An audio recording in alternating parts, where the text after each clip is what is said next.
Hello everyone, the Army of Otters here, and welcome back to Unexplored Skyrim. Today we're going to be checking out Silent Moon's camp. Now this is a bandit settlement just northwest of Whiterun.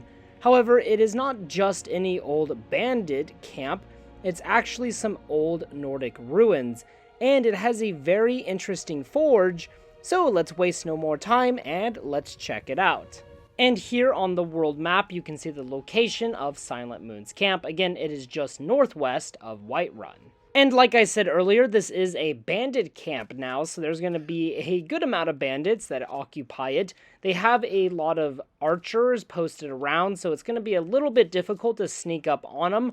Perhaps if you come from behind, it would be a bit easier. I came from the front, so I failed to sneak up on him, but I killed the bandit that saw me, and then that wolf tried to steal my kill, the bastard. Anyways, after that, I fought off the rest of the bandits. Now, the bandits definitely have an advantage on you because they have the high ground. Obi-Wan Kenobi would be most proud. But yeah, they have the high ground on you, so you kind of got an uphill battle, and they have a lot of archers and a mage. So do be a bit careful, especially if you're on higher difficulties. Now, as you approach the top of the camp, you're going to find the forge. This is called the Lunar Forge, and it has some really cool lore behind it. However, in-game, it doesn't function as is described in the lore, which is a bit disappointing. However, there's several mods where you can actually turn it into a properly working Lunar Forge. But you're going to find this book titled The Lunar Forge, which reads, "The Forge. I've managed to get the forge itself up and running, but again, I find nothing special about its workings. These weapons were clearly forged here, yet the secret of their enchantment remains elusive. All I've been able to discern so far is some connection between the weapon's power and the appearance of the moons."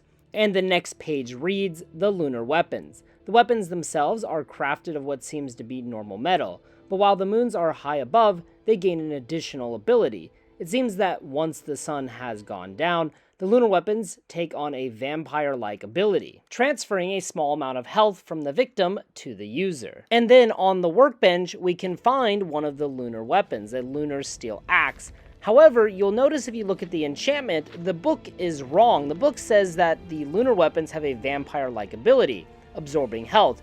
However, the actual enchantment deals fire damage. It doesn't absorb health. Don't know if it was intentionally made that way or just a small oversight. And reportedly, the Lunar Forge should be able to craft lunar weapons when the two moons are full. However, it doesn't actually work in-game, which is very disappointing, and also the enchantment seems to be wrong. Again, I don't know if that was intentional or what happened, but anyways, there are still several lunar weapons we can pick up, like this lunar steel sword on the grindstone. Also, there's a chest with random leveled loot, and then of course we have the Lunar Forge, but it's just a typical Skyrim forge. Now if we come on back down, we can actually go inside of Silver Moon's camp, and inside we actually find a pretty cozy scene. We have this table over here with some dishes on it, and we have this kind of cabinet with ale and other stuff. But do be careful because there are a lot of bandits in this part of the camp, so make sure you take them out. Actually, I had a bit of trouble in this area because the bandit marauder was really tough, so it took me and Eric the Slayer a while to kill him. And then in the next section of the camp, we can find an unlocked chest with random loot inside, but there's really nothing in this section of the camp besides that chest. Then you'll come to this locked iron door. Now, you don't have to pick the lock to get to the other side. There is another way around, which I'll show later. But over here in this bookcase, we have a lunar steel axe. So pretty good. Make sure you take it. You know, unique weapon and all. I definitely want it. And here we also had a lot of good potions and another unlocked chest. Also some bread. Don't know why they kept bread down here, but hey, you know, to each their own. And if we go up the ladder, we come back up outside, and we can activate the chain, opening the gate, allowing us to easily access that area. However, as I said, you don't have to pick that lock. You can actually kind of go around. If you jump up from above, and you walk along this like little canal thing here, you can jump on into the destroyed building. And also on the second floor, we can find a lunar steel mace and more potions. So make sure you grab all of those.